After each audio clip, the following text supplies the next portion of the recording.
Well, it feels like I've been away from doing this for a while. Um, today's lesson, for today's lesson, you need the reading note sheets that you worked on in class today.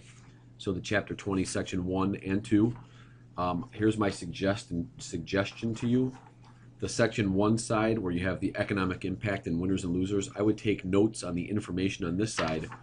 And then on the second side, the business of government, there's going to be a little activity that I'm going to ask you to pause the video and do real quick.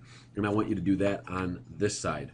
It's all included in how I expect to use the time. You also probably want to have your vocab sheet out, although I don't think I'm going to get through many of those during this particular lesson. As you're looking at the image on the screen, excuse me, what I want you to see and take away are the differences between the men getting their shoes shined and the men that are doing the shoe shining. What we're going to do and what we're going to look at is for our goal for today is we're going to decide what this economic boom in America in the 1920s can teach us. Specifically, we have to start to redefine what and where, quote unquote, the market is, the people who you are selling goods to. And we need to look at significant changes in personal financial decision making. So the individual and their home and what they buy and how they buy it changes, and that's really going to fuel the economic boom. But there's some important and valuable lessons there that we need to learn. This is an image that we're going to come back to, I would say, probably middle of the week next week, and we're going to talk about this image in the context of the socioeconomic split between the guys sitting up here and the guys sitting down here. But let's start with this. Here is a quote from Warren G. Harding, the man who was elected president in 1920. He said, "I speak for lightened tax burdens, for the omission of unnecessary interference of government with business, for an end to government's experiment in business, and for more efficient business and government administration." I'm going to stop there and go to the other quote, "Less government in business and more business in government." What I'd like you to do in a second, I would like for you to pause the video, and I want you to split the business of government, split this into two, and just go through and give yourself a quick review of the two competing economic philosophies. So I would say, pause this so that you have this on the screen, and on the left-hand side, just do a quick overview of tax and spend economics, and then on the right-hand side, a quick overview of trickle-down economics. So pause the video now and do that. Okay, so hopefully you took a couple minutes and did that. And just so as a review, right, just to check your work, this is what we have emphasized for tax and spend on the left. The interaction between the groupings. In tax and spend, you have the government taxing, we have them regulating business, things like the Meat Inspection Act, things like that. We have them putting tariffs, kind of fluctuating tariffs, offering social programs.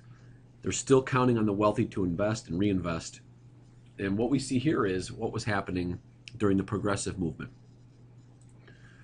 This, on the right-hand side, excuse me, on the right-hand side is trickle-down economics, where we have no to low taxes. Now, this is where we start to get into the key difference. When I say low taxes, that means that the people who believe in trickle-down may be trying to decrease taxes that were put in place. Remember, as a part of the progressive movement, a constitutional amendment was passed that gave the government the right to tax incomes for the first time in American history.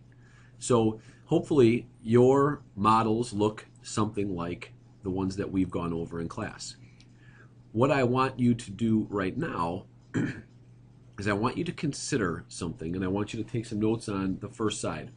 If we think about the people, so the groups that we're going to have down in these boxes, right?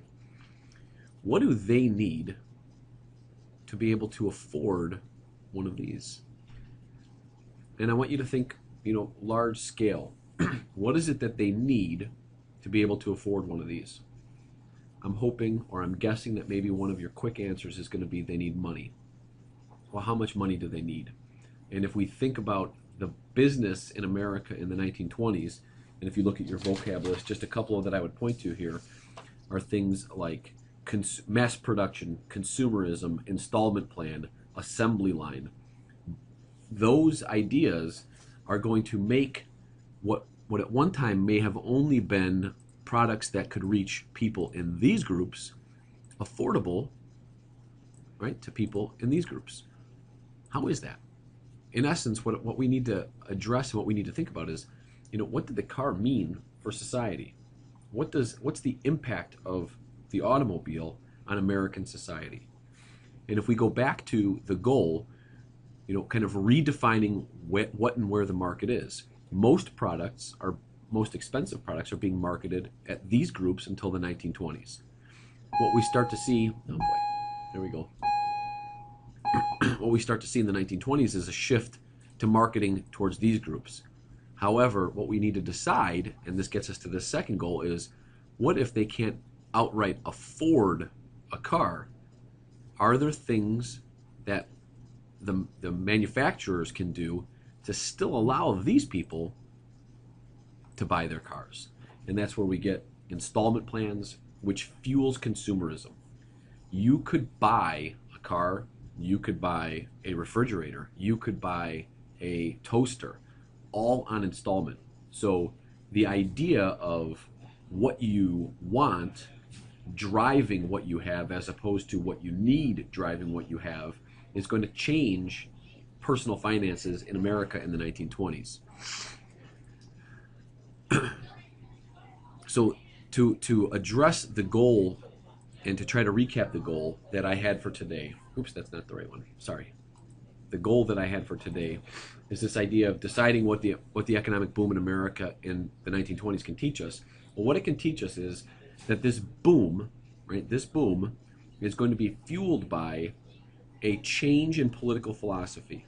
So if you look at the Harding quote, are we moving toward a trickle down or are we moving toward a tax and spend philosophy in government? When we look at the availability of products, whether it be a Ford, Model T Ford, or it be a toaster or whatever it might be, and we say that the market that we're trying to reach is down here, what is done to try to reach them?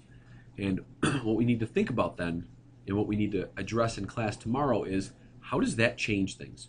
How is that going to change the way that not only American society works, not only the way that the American economy works, but how the stability of personal finances are going to be and what is driving those decisions?